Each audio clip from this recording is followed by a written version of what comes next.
प्रिय दोस्तों, दैनिक आहार कार्यक्रम में आपका स्वागत है, जहां वचनों के माध्यम से ईश्वर हमारी आत्मा को पोषित करते हैं।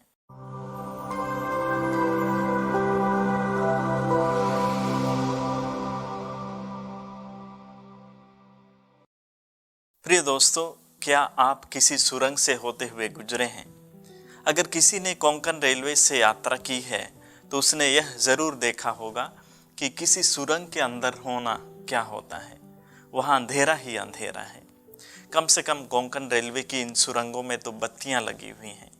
कल्पना कीजिए, अगर आप किसी ऐसे सुरंग में फंसे हैं जहां अंधकार के चलते किधर जाना है वह आपको मालूम नहीं पड़ता। या आपने यह जरूर अनुभव किया होगा कि किसी अंधेरी रात के समय अचानक से बिजली चली जाती है और आपके पास प्रकाश का कोई साधन नहीं है। अपने कमरे तक आप कितनी मुश्किल से पहुंचते हैं वह आपको पता है। इस तरह से अंधकार को हमने जरा भी अनुभव किया है तो हम एक अंधे व्यक्ति या एक दृष्टिहीन व्यक्ति की व्यथा को भली भांति एहसास कर सकते हैं, जिसकी आंखों के सामने केवल अंधकार ही अंधकार होता है। यहाँ वहाँ जाने के लिए या कुछ करने के लिए उसे दूसरे व्यक्तियों या उपकरणों का निरंतर सहारा लेना पड़ता है। आज के सुसमाचार में एक ऐसा ही व्यक्ति है, बर्तिमेयुस, जो अंधा था। वह न केवल दृष्टिहीन था बल्कि एक भिखारी भी था, जो सड़क के किनारे बैठकर भीख मांगा करता था। अर्थात बर्तिमेयुस की पीड़ा दुगनी थी। एक तो दृष्टिहीनता और ऊपर से भिखारी, जिसे हमेशा लोगों की अवहेलना झेलनी पड़ती थी। यह हम भी जानते हैं कि भिखारियों को किस तरह से दुत्कारा जाता है। बर्तिमेयुस की ऐसी ही दयनीय दशा थी और जैसे ही उसने यीशु के बारे में सुना, वह उसकी एक आशा थी और उसने जोर जोर से चिल्लाकर कहा, दाऊद के पुत्र, मुझ पर दया कीजिए।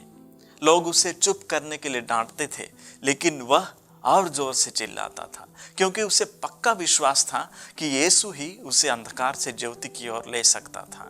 यीशु ही उसका उद्धार कर सकता था। बर्तिमेयुस के विश्वास की चरम सीमा हम देख सकते हैं। जैसे ही यीशु ने उसे बुलाया, वह अपनी चादर फेंक कर उछल पड़ा और यीशु के पास आया। हो सकता है अपने अंग को ढकने और सोने के लिए चादर ही उसका एकमात्र साधन था, लेकिन उसने उसकी परवाह नहीं की। अतः हम देख सकते हैं कि कितना अटूट था यीशु के प्रति उसका विश्वास।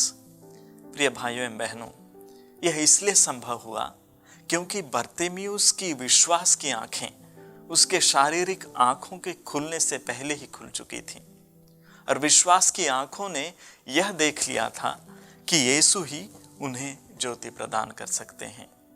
आज हालांकि हमारी शारीरिक आंखें बिल्कुल भली चंगी हैं, लेकिन कई तरह से हमारे जीवन में अंधापन हो सकता है।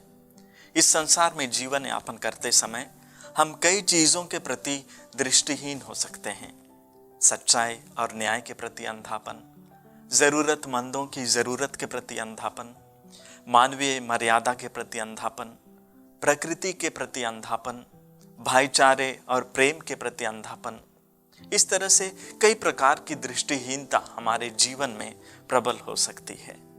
तो आइए दाऊद के पुत्र यीशु से दया की याचना करें, ताकि वे हमारी दृष्टिहीनता को दूर करें और अंधकार से निकलकर प्रकाश में जीवन जीने के लिए हमें वरदान प्रदान करें।